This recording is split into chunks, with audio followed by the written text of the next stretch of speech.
Bonjour les gens, je vais faire une petite vidéo comme ça pour vous expliquer comment fonctionne la strat de Curalac au niveau des œufs. Et comme ça que tout le monde soit fixé et qu'on soit prêt à faire du raid dès le début.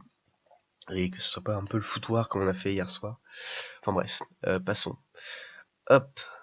Donc bienvenue sur Photoshop, ah génial, donc bon, pas du tout. Ça représente la salle du boss, hein. Vous pouvez repérer, il y a les poteaux ici.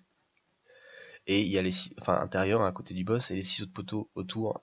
Ça c'est surtout pour vous représenter la salle, hein. Les 6 autres poteaux autour ne servent à rien. Ce qui sert c'est surtout les points cardinaux, donc repérez-les bien, parce que vous allez devoir les suivre tout au long de la fight.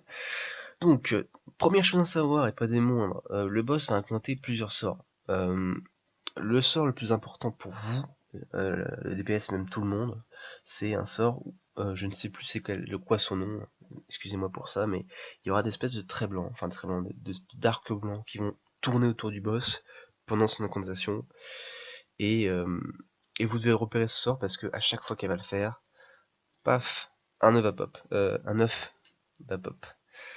Elle fait d'autres sorts, je reviendrai dessus, mais c'est vraiment celui-là que vous devez tout le temps garder en ligne de vue. Donc bref, une fois qu'elle a fait son sort, un mec va être transformé en œuf, et du coup, un autre gars va devoir aller cut le mec en œuf. Donc, ces deux personnes, ça sera, on va appeler ça A et B, donc sachant que A, c'est la personne random, vu que le premier œuf est complètement random, et B, ça sera une personne donnée. Donc qu'on va donner comme toutes les autres personnes qui seront affichées après B, hein. Donc retenez bien ça. Une fois que ça a été cut, les deux personnes peuvent faire à peu près ce qu'ils veulent pendant un court laps de temps, hein. C'est environ sur 35 secondes, je ne sais plus du tout. Parce qu'elle enchaîne pas ses phases de fin. Donc elle est pas tout de suite vous placer et AFK au niveau de votre place, hein. C'est bourriner le boss, paf paf paf paf paf. Bon, après vous aurez le temps de faire au moins une ou deux rotations de CV, je ne sais pas. Et après il faudra faire gaffe à votre placement. Ce qu'il faut savoir, c'est que pendant la fight, le boss, enfin dans la salle, il va y avoir des zones rouges qui vont s'éteindre comme ça. Bref, et ça peut être sur les 4 poteaux, hein. Je les ai pas fait, mais bon, faut bien imaginer que ça peut être sur les 4 poteaux. En général, il y en a deux en même temps, jamais plus de deux en même temps. Le truc important avec ça, c'est que à un moment donné, le boss va faire une grosse AOE. Donc, avant que ça arrive, le red lead vous donnera un endroit à aller, par exemple Go Nord. Bref, et du coup, quand il fera sa grosse AOE, il faudra aller se mettre dans les zones safe qui sont représentées par les traits bleus. Donc, comme ça, tac. Très rapidement, parce que bon, ça va assez vite. Et puis, l'intérêt de tous aller au même endroit, c'est que si jamais il y a des mecs à monter, des mecs à heal, bah les heals vous seront apportés. Donc, si il y a un connard qui va aller en bas, bah fait chier quoi. Il va crever tout seul. Donc, pensez bien à ça, c'est important. Et donc ça, c'est un autre truc que va caster le boss, hein, la grosse AOE, mais ça vous le verrez très facilement. Donc, pas de problème là-dessus. Hop, tac pour ça. Ensuite, on reprend nos deux potes là, A et B, donc le random et le mec assigné. Eux, ils sont revenus, hein, bien sûr, se placer, et ils continuent de DPS le boss. Mais là, paf, ils vont commencer à se dire bon, ça va être dans pas longtemps, ça fait quand même 20-25 secondes que je suis sur le boss, je vais essayer de voir où est mon placement pour me préparer. Donc là, ils ont toujours le buff, voilà, c'est ça, ils ont toujours le buff sur eux, donc il faut qu'ils fassent gaffe, parce que sinon, ils peuvent mettre le raid dans la merde. Donc, ils vont se placer à peu près vers leur poste. Donc, faut imaginer, hein, vous pouvez être au cac encore, hein. Euh, donc ces postes que j'ai mis, hein, bien sûr, au nord et à l'est comme ça, entre les deux poteaux, c'est mieux qu'à côté des poteaux, tout simplement à cause de la zone rouge, quoi. Comme ça, vous pouvez vous mettre à l'extrémité. Ça évite que vous soyez à l'intérieur de la zone ou à proximité du boss. Donc les extrémités, enfin les côtés comme ça, c'est beaucoup mieux. Alors bien sûr, ce qu'il faut savoir, c'est que là, les zones rouges que j'ai faites sont beaucoup plus petites que dans la réalité. Normalement, elles sont un peu plus larges. Et c'est possible qu'il y ait deux zones rouges comme ceci là. Ah, merde, pas du tout. Pas du. Bon bref, bon, qu'il y ait deux zones rouges qui soient l'un à côté de l'autre. Et du coup, ça peut être assez problématique. Hop, est-ce que ça a marché? Ouais, voilà, comme ça.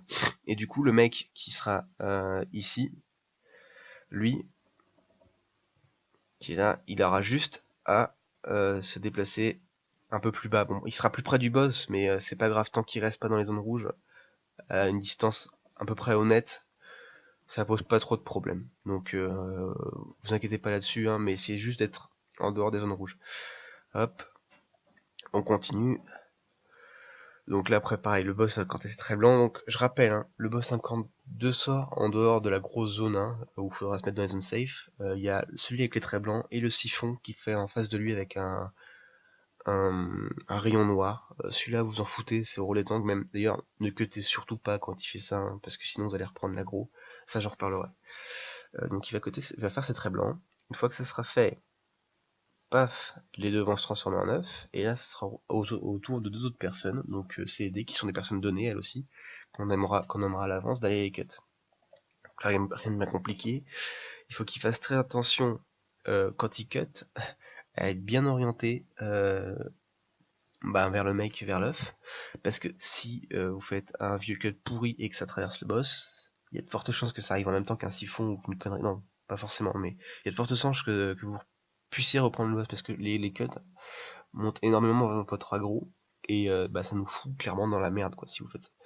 Donc évitez, faites vraiment gaffe de là où vous êtes positionné, etc. Voilà pour ça. Hop.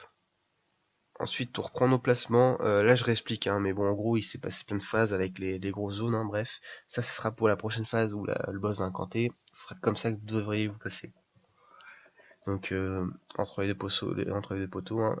Retenez bien aussi, très important, que les postes que je vous assigne, que ce soit pour le mec random ou pour tous les autres lettres, seront les mêmes du début à la fin de la fight, hein, si vous regardez bien. À chaque fois, ça sera les mêmes positionnements, et ce sera le même, donc du coup, début à la fin de la soirée. Donc, changez pas de poste, vérifiez bien, axez-vous à chaque fois par rapport aux points cardinaux, pour à chaque fois être vers le même endroit et être prêt à vous positionner au mieux à chaque, voilà, que ce soit pour cut ou pour poser votre œuf, à chaque fois qu'elle va raconter ces trucs blancs, soyez prêt à être positionné. Donc paf, elle va raconter ces trucs, vous allez être transformé, et du coup ce sera au tour de 4 autres personnes d'aller vous cut. Donc ces autres personnes aussi sont données, hein, ne seront pas vues à l'avance. Pas la peine de raconter plus sur ça, si ce n'est que toujours vérifier, hein, surtout plus vous allez être, donc là vous avez quasiment 8, enfin non 4 cut en même temps, donc faites vraiment gaffe à pas cut le boss tout simplement, hein, parce que ça pareil c'est le même problème qu'avant. Bref, une fois que c'est fait, bien sûr, go burst. Alors là, je le dis maintenant, mais faut y penser tout au long de la fight. Il faut bourriner ce putain de boss parce que on va être très très short en fait niveau timing. Et si on lui lette pas la gueule très rapidement, on risque de wipe bêtement et parce qu'il va rester quelques pourcents de page de PV. Donc surtout maintenant, vu que là il y aura beaucoup de monde, donc pratiquement 8 personnes je crois qui auront le buff à ce moment-là de la fight. Négligez pas votre DPS quoi, bourrinez comme des porcs et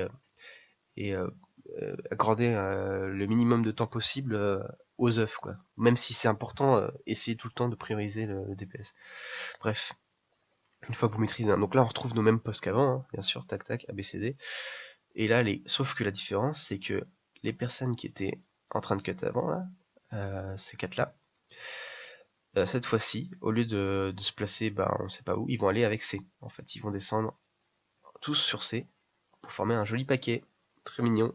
Et du coup, quand le boss va nous transformer en œuf, vous serez tous paqués au même endroit. Il faut qu'il y ait 5 personnes, hein, 5 œufs, plus ou moins au même endroit. Ce qui fait que la prochaine série de personnes qui vont cut, donc IJK vont prendre la place de ceux qui étaient avant, à leur place, et elle va faire le rôle du sacrifice humain. Très très honorable, hein, donc lui en gros ça pourrait être un heal, ça pourrait être un DPS ou n'importe quoi, ce sera à nous de voir. Et lui son rôle en fait en gros ça va être de cut les 5 d'un coup, du coup bon bien sûr il va die, mais on va gagner beaucoup plus d'espace de salle, ce sera beaucoup plus facile et tout ça à gérer en termes de machin, et à prendre un mort pour 5 mecs qui survivent, et bref voilà ça vaut le coup. Une fois que c'est fait, paf, faut burst encore plus fort le boss, parce que là il y aura masse de gens qui vont avoir le debuff, presque 11, donc c'est énorme, et presque la moitié du raid quasiment, enfin plus de la moitié du raid, et là faut lui latter la gueule, hein, en général, je sais pas encore combien de pourcentage le boss lui faire, hein, on l'a pas tombé assez de fois pour que je puisse vous le dire. Tout simplement, et une fois que c'est fait, faut absolument que le boss die, parce que s'il est pas mort et qu'il refait une phase d'œuf, c'est la mierda, c'est ingérable, il y aura trop d'œufs partout, c'est On pourrait le faire, mais ça va cette prise de tête pour rien. Normalement, le boss doit crever à partir de ce moment-là. Ce qui vaut bien retenir. Les points principaux. D'ailleurs, alors avant d'y revenir, il y a 12 personnes qui seront assignées au cut et au positionnement, donc ça fait beaucoup de monde. Donc ça veut dire aucun mort en P1, au mieux, hein, vraiment aucun mort, même pendant la P2, parce que s'il commence à avoir des morts, va falloir faire, enfin, je sais pas, des entrecroisements de je ne sais pas quoi. Lui il va là, toi faut prendre un mec dans le raid, il va prendre la place de eux, etc., etc. Ça va être ingérable, donc aucun mort. Sauf bien sûr le L, hein. Lui, bah, son but c'est de se suicider. Et donc je reviens aussi à un autre truc important. Le boss va incanter 2 sorts, comme je disais. Principalement le siphon qui sera le rôle des tanks. Ça, faut vraiment pas que vous le cutiez, donc faites pas gaffe à ça. Mais par contre, les espèces de rayons blancs autour du boss, ça c'est votre principale attention, parce que à chaque fois qu'il va incanter ça, ça sera le spawn d'œuf. Et là, il faudra que ça fasse tac dans votre tête, vous réagissez, vous vous placez. Donc faut que vous soyez prêt avant qu'il l'incante à vous placer à votre poste, quoi, que vous repériez. Ouais, bon, alors je sais qu'il est dans mon dos, comme ça, dès qu'il fait ça, je me retourne et je fais une roulade ou même un jump, hein, ou un bond, je sais pas quoi, bref, euh, une gate pour vous placer à votre poste et que vous soyez prêt à être cut sans être au pied du boss, quoi, parce que si vous êtes au pied du boss, ça va être la merde. Alors c'est pas problématique dans le sens où vous êtes tout seul, parce que bon, le mec quand même pourra essayer de viser pour pas aller cut le boss et euh, et bah éviter de cut 2 œufs en même temps, quoi. Mais au mieux, essayez toujours de garder vos placements, hein. Je peux les remontrer, surtout les 4 principaux, parce que c'est vous qui allez le faire le plus souvent. Si je les retrouve, je crois que c'est non, non, non. Voilà, c'est les 4 principaux, ce sera vous, donc le random bien sûr, hein, en A, toujours au nord, on va faire comme ça, et les 3 autres parce que vous serez tout le temps là à chaque fois, donc c'est pas compliqué, hein, et après il y aura le groupe qui se passera au sud, etc. Enfin bref, voilà pour ça. J'espère que ça aura été clair. Si jamais il y a des questions, quoi que ce soit, n'hésitez pas à venir me voir ou à m'envoyer un MP ou quoi que ce soit. J'essaierai d'y répondre. J'espère que j'ai pas fait d'erreur dans la strat. En principe, c'est ça. Et bah, on se donne rendez-vous demain pour le down, quoi.